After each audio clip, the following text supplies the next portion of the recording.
Good evening, Mzansi. Welcome to SA Mzansi News 012. Today's special report is from the Madlanga Commission. The much anticipated Madlanga Commission of Inquiry officially began its work in Pretoria today, tasked with investigating explosive allegations of corruption, political interference, and criminal infiltration within the South African justice system. Chaired by Justice Mbuyiseli Madlanga, the Commission wasted no time in setting a serious tone, with evidence leader Advocate Terry Motau issuing a firm warning that any disruption or obstruction of the proceedings could result in imprisonment. The day's proceedings were dominated by the testimony of KwaZulu-Natal Police Commissioner Lieutenant General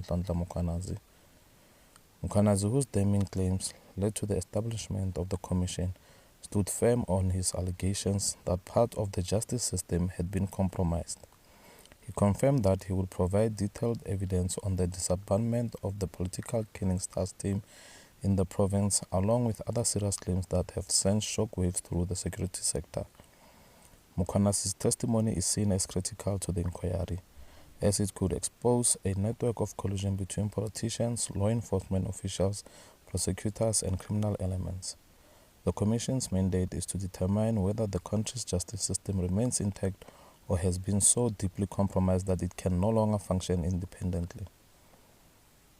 The start of the Commission has met with mixed reactions, while the chairperson of the Parliamentary Portfolio Committee on Justice and Constitutional Development welcomed the commencement, seeing it as a sign of government decisiveness. Not all political parties are in agreement. The Mkondo Wesizwe Party is protesting the inquiry and has lodged a court application to challenge its legality.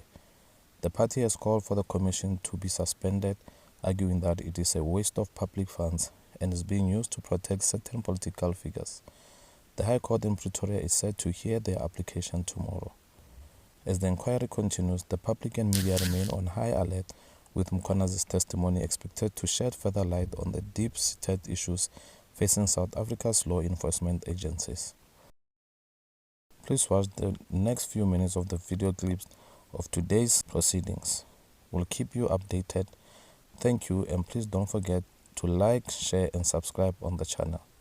6th of July, when I made this address before the South Africans, it was because I wanted to inform the public about the level of challenges that we're experiencing as a South African police service in relation to the work we do as the police, which involve criminality and the political interference on the work that we do as the police, which will also include corruption within the value chain of the justice system, which we are part of as law enforcement. That's why the presentation that is attached here will be used as a reference, which is marked. I'm not going to refer to all of them, but by and large, commissioners, that was to brief the nation to understand what challenges are we facing as a South African police service. Are you the sole author of the content of that document, or do you have other people, persons that participate in the creation of that document and the information contained therein?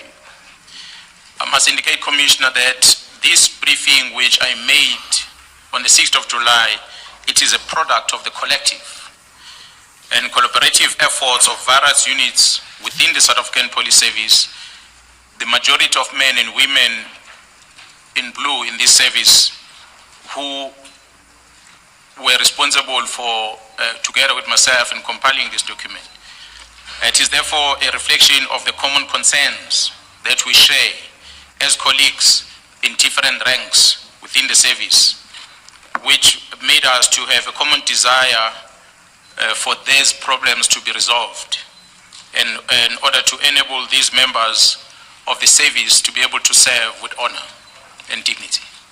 What I consider to be an important point at paragraph 11 that I think you should share with the Commission, which would seem to speak to a risk in the absence of positive action, what is that risk?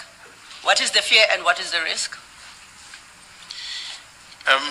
Commissioner, on this paragraph level, it has been my aim that I want to demonstrate that the criminal justice system has been subject to a continuous threat as well as sabotage, which has been with us over an extended period, to a point where we believe it is at real risk of a total collapse if nothing is done. Therefore, urgent and effective interventions are required in order to avert this outcome. And I believe this commission will stand to play a very important role in order to help us to prevent this total collapse of the justice system in our country.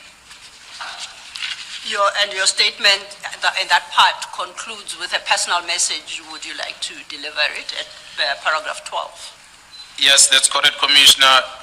As we had appeared before the South Africans on the 6th of July, I must first thank the media in South Africa for affording us an opportunity to be able to share our challenges with the public, which then, as a result, it helped the state president to establish this commission following that press briefing, which we also appreciate, as this commission is going to help us to deal with the challenges that we are facing as we execute our duties. And lastly, I want to thank the general public for having received our message very well. And I'm sure what we're going to talk about is not necessarily everything that the public are experiencing out there in terms of the experience they have as they interact with the justice system, but it is mainly to address those that we were speaking about on the 6th of July.